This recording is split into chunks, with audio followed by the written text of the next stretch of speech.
with the expansion and rotation for Hearthstone just around the corner, I'm going over all of the kind of impactful cards that are leaving. As a reminder, Year of the Griffin is rotating out of Standard, which is Forged in the Barrens, United in Stormwind, and Fractured in Alterac Valley. So this video, we're going to be covering Hunter and Mage and talking about those cards that are leaving. So let's jump into the Hunter cards here. The first one I want to talk about, of course, is the impact of these quest lines and the hero cards that are leaving, because those have been incredibly prevalent over their time in Standard.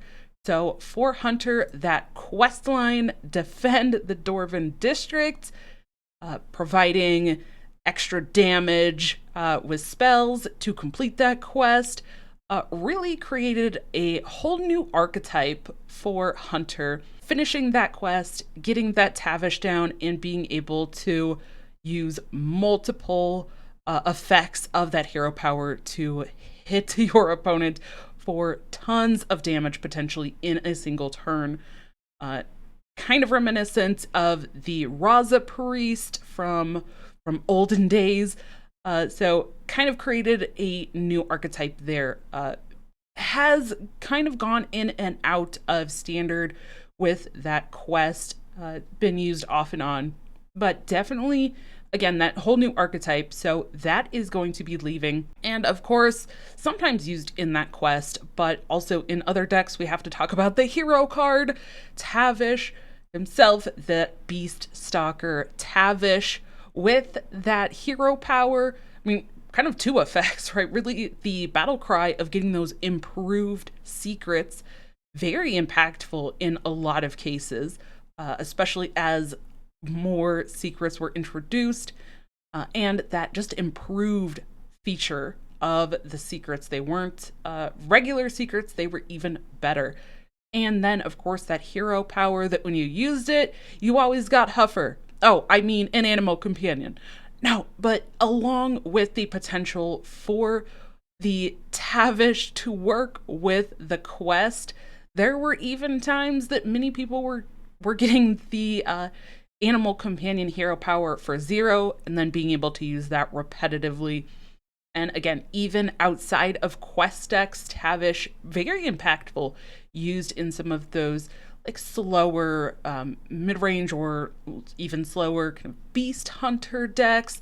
Sometimes people would put Tavish at the top end of more aggressive decks, but definitely saw a ton of play over its time in Standard. Now, talking about that quest deck, there's also some of the kind of additional support pieces besides just the quest and Tavish that are also leaving, and we're going to talk about a couple of those here. That is things like Wound Prey and Piercing Shot. Those are both leaving, which Piercing Shot especially, a lot of value. Sometimes that was even used in like face hunter type decks just for that extra damage, and the fact that you could use it on your own minions to push damage to your opponent's face was huge. Also sometimes used in the quest decks were things like the secret packages with this Dunbaldar Bunker and Ice Trap leaving, and then some people would even play Spring the Trap as well to pull multiple secrets out of the deck. Not only in quest decks, but even as well those face hunter, more really aggressive damage focused decks. Aimed Shot here as well, being able to use that with the quest and then being able to target minions for 4 damage or just deal repetitive extra damage with that hero power. Now, speaking of that more aggressive deck, we definitely saw in some aggressive decks just for stats and extra damage, but also in some variations of Wild Seed decks and Beast style decks, Doggy Biscuit and Ramming Mount as well. Huge impacts that these have had on the meta. So very impactful there. That tradable effect on that Doggy Biscuit, tradable as a mechanic, is leaving Standard with the next rotation. And then we definitely have to talk about Beast Hunter, Big Beast Hunter, all of these tools, because there are quite a bit of tools that those beast hunters and big beast hunters have used over their time in Standard.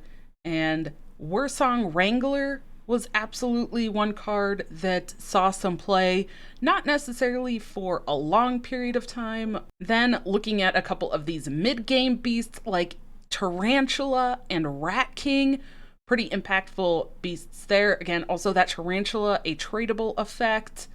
Rat King used in a lot of decks as well. And then part of that beast package as well, you had things like Stormpike Battle Ram, Pet Collector, and the Mountain Bear. These definitely were used very often in a lot of decks.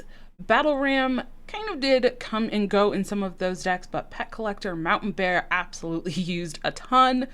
And then even in some of those decks as well, you had the Wing Commander Ikman, and that again kind of also did get used off and on throughout its time, but Ikman provided some extra stats, extra value in some matchups and some metas. And the last two that I would say were definitely used in some of those beast variants, Devouring Swarm and Revive Pet.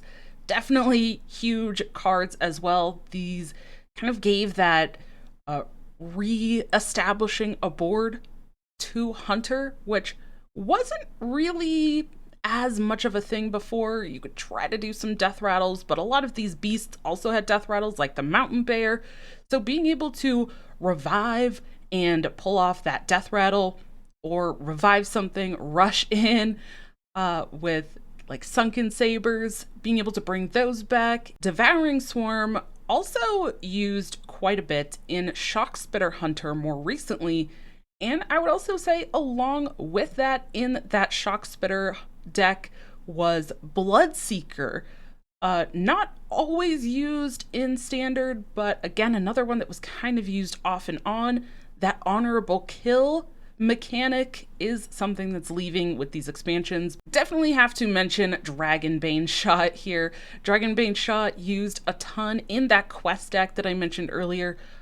Not quite as much after it got nerfed, but before, when it was 2 mana, it was incredibly easy for quest hunters to kind of squeeze more of those repetitive effects with that Honorable Kill in over a turn. So that was a huge card that was used, wasn't used as much after the nerf, but now will be rotating.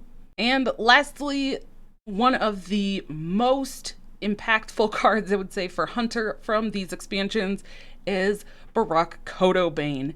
Huge impact for Hunter, being able to get tailored draw. Was used in a lot of different archetypes. Face Hunter could top out with this Kodobane to get some of its damage, and the fact that it's spell only was huge for a lot of these decks as well. People tailored their Quest Hunter decks to be able to pull a lot of these specific things that they were looking for to finish their quest, or to deal a lot of extra damage with Tavish at the end. Kodobane used in the big Beast Hunter decks to pull those specific spells like Tracking and Keep Digging, or to bring something like that Revive Pet back into your hand. Just huge implications for Hunter with Kodobane used across so many different archetypes, so definitely had to bring this one up as well. Now for Mage, there are, I would say, kind of 3 big archetypes or styles of Mage that are losing entire packages. Before we get into those, of course, with these, we're losing quest lines, we're losing hero cards, so we have to talk about those. The quest line for Mage, Sorcerer's Gambit, casting multiple spell schools of spells with the Fire Frost and Arcane to complete those segments of the quest, and getting that bonus spell damage after getting Dawn Grasp out from that quest completion, and being able to do lots of big burst damage. Used quite a bit early on in its time in Standard, but definitely fell out of favor after some changes. So it hasn't been used for quite a while, but it definitely was pretty big at the start. And of course, gotta talk about that hero card, Magistar, Dawn Grasp, recasting a spell from each spell school, and then getting that incredibly powerful hero power that had that honorable kill effect that increased its damage when you got that honorable kill. Incredibly impactful over its time in standard. There were entire decks built just around this, and even if you only played like 2 spell schools, like fire and a frost spell, most of the time that was perfect. That was good enough, and all you needed, you just wanted to get this out as soon as possible for that hero power. So talking about kind of the 3 big archetypes that are losing a lot of cards for Mage, that first one is kind of that spell school quest line, but not always used in the quest line, but the spell school kind of package. Cards like the Flurry, the Wildfire, Runed Orb, those are all leaving standard. These were cards that were definitely used. The Flurry and Wildfire used in tons of different decks. Runed Orb thrown in there as well oftentimes. Very impactful. And that Flurry, those ranked spells, yet another thing that is leaving standard. All of the ranked spells for the classes are leaving. And of course, along with those that were sometimes used in the quest, but also just used as additional spell schools, First Flames, kind of used oftentimes, and Ignite. There was, again, that kind of deck that really relied on ignites and the hero powers and just dealing a ton of endgame damage. So those huge hits there to lose as well. Just want to throw in there as well a little bit of an honorable mention here. Siphon Mana, not always included, but every now and then it was. Again, another one of those honorable kill effects. Then the second kind of archetype is the hero power or ping mage. A lot of cards leaving for that. Again, that hero card itself. The Wildfire, a huge impact there. Wildfire really kind of enabled a lot of the hero power stuff. With that, you also have the Reckless Apprentice that's leaving, and Mordresh Fire Eye himself as well. That was oftentimes used to end a game. But that Reckless Apprentice used in a lot of decks, even without the Mordresh, Reckless Apprentice had a lot of versatility, and sometimes, the mage didn't even need Mordresh. But that Reckless Apprentice, again, huge. Along with these, I do want to mention also the Frostweave Dungeoneer, Oasis Ally, and Refreshing Springwater. Now, Dungeoneer kind of fit, again, into multiple deck types, used more recently with things like the Flurry or that Oasis Ally a bit, but Flurry and some of the skeleton synergies, huge for that Dungeoneer. Oasis Ally was really kind of the first time that Mage had a secret that was something that impacted when an opponent hit into a minion instead of something like Counterspell or hitting the Mage in their face. So that definitely has to get mentioned. And I definitely want to talk about Refreshing Springwater because this card was so good early on that it got a fairly quick nerf. It was incredibly powerful before it got nerfed. And after it got nerfed, it saw a little bit less play over time. But at the beginning, Refreshing Springwater was huge. Now, also, I mentioned some frost spells. Gotta talk about Varden Dawngrasp as well. Being able to freeze the board or pull off a freeze with something like the Flurry and then deal damage for a potential board clear with Varden absolutely did a lot for Mage over its time in Standard. Was used in a couple of different decks and was also used and has been a kind of stall tactic for Big Spell Mage. So let's talk about Big Spell Mage now. That's the third kind of major archetype that's losing a big package of cards. Like I mentioned, a couple of those, the Dungeoneer, Dawngrasp used in there. Also some support cards like Evoker and Shivering Sorceress, along with the Amplified Snow Flurry. These all kind of worked in the Big Spell Mage deck to reduce spells or really just kind of stall the game a little bit, put out some early game minions to help contest against faster decks, and really help the Mage kind of stay in the game to get to that later point. The big Spell Mage, of course, needs those big spells, so the key cards there for the big Spell Mage, Belinda Stonehearth, the Rune of the Archmage, and Drake Fire Amulet. Yes, all of those leaving standard. Huge impacts there. Rune of the Archmage created a ton of ups and downs for players in its time in standard. An honorable mention here as well to Mass Polymorph, which was also a big factor when Rune of the Archmage was casting random spells. So Mass Polymorph also part of this that's leaving. And the last part of that big Spell Mage that I want to talk about is Gray Sage Parrot. Now, this one did recently get a nerf. That's mostly really for wild, is where that nerf impacted. But Gray Sage Parrot, absolutely vital in being able to create a lot of those repetitive turns and get a ton of value for big Spell Mage, especially in combination with Bran from the core set.